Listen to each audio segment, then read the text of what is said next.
Bienvenue sur LinguaWire français B1. Aujourd'hui, nous avons deux sujets, la chaleur extrême et l'intelligence artificielle de Google. Pour vous aider à comprendre cet épisode, retrouvez les transcriptions, les traductions en anglais et le vocabulaire expliqué sur linguawire.com.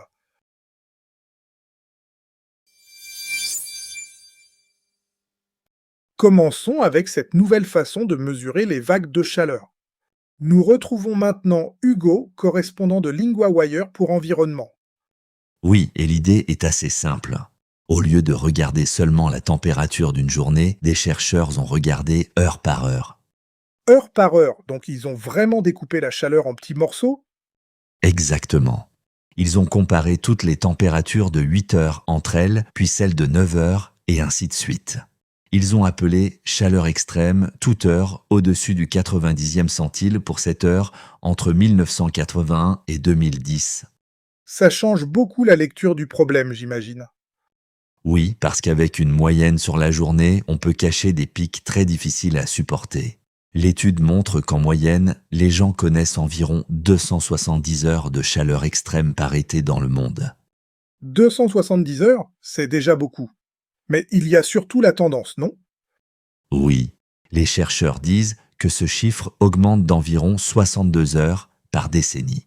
Et quand ils regardent l'avenir, ils trouvent quelque chose de plus frappant encore. D'ici 2070-2099, le total pourrait tripler dans un scénario d'émission moyenne. Triplé, et dans le scénario le plus élevé, Là, l'augmentation serait d'environ 4,5 fois. C'est énorme, même si ce sont des projections. Ce n'est pas une certitude. donc le message n'est pas seulement il fait plus chaud, c'est aussi la façon de compter change ce qu'on voit. Voilà, cette étude montre qu'en sciences du climat, le détail compte beaucoup. Une heure très chaude peut sembler petite, mais pour le corps humain, elle pèse lourd. Et pour la vie quotidienne, ça veut dire plus de moments difficiles à passer dehors. Pas seulement des journées entières de canicule. Oui, et cela aide aussi les chercheurs à mieux comparer les villes, les saisons et les risques pour la santé. On comprend mieux pourquoi cette approche par heure attire l'attention.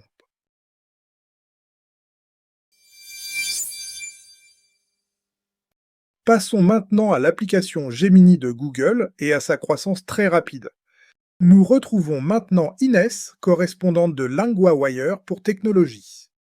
Oui, Google vient d'annoncer que Gemini a atteint 1 milliard d'utilisateurs actifs mensuels. 1 milliard, c'est un cap énorme. Mais il faut bien préciser de quel usage on parle, non? Absolument. Ici, il s'agit des personnes qui ouvrent l'application Gemini ou qui vont sur son interface web au moins une fois dans le mois. Cela ne compte pas automatiquement tous les gens qui croisent Gemini dans Gmail, Drive ou dans la recherche Google. Donc le produit est partout chez Google. Mais ce chiffre mesure seulement l'application elle-même. C'est ça.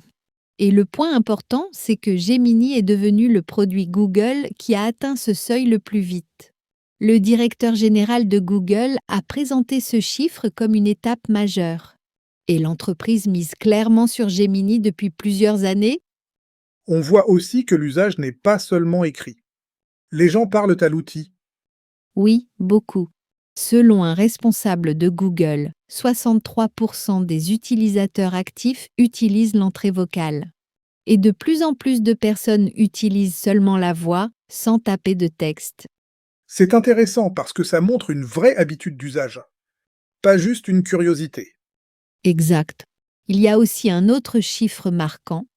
Parmi les personnes qui utilisent Gemini Live, 20% partagent leur caméra ou leur écran pour obtenir de l'aide. Et pour l'école, Google dit que 38% des demandes liées aux études incluent une pièce jointe. Donc Google prépare de nouveaux outils pour les devoirs et le travail scolaire? Oui, l'entreprise dit qu'elle veut lancer de nouveaux outils dans les prochaines semaines pour mieux répondre à ce besoin. Mais il y a aussi une question plus large. Quand une IA grandit si vite, qu'est-ce qu'on doit regarder en premier? Il faut voir si cet usage reste solide. C'est surtout vrai si les nouveautés ralentissent. Et il y a aussi la création d'images. Avec ce chiffre très fort de 150 millions par jour.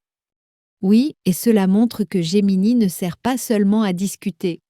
Il sert aussi à créer, résumer, organiser et produire beaucoup de contenu très vite. On comprend mieux pourquoi Google présente Gemini comme un pilier de sa stratégie actuelle.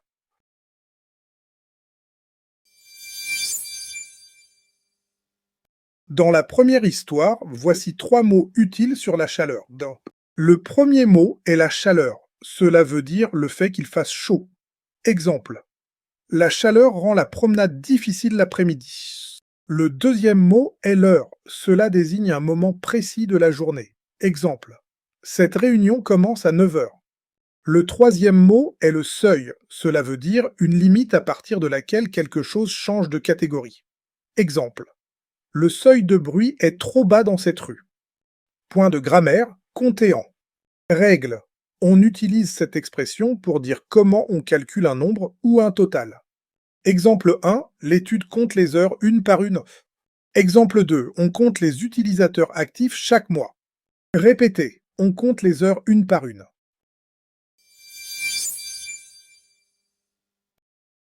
LinguaWire isn't only a podcast. Every day, the lead story becomes a personal language lesson in your classroom.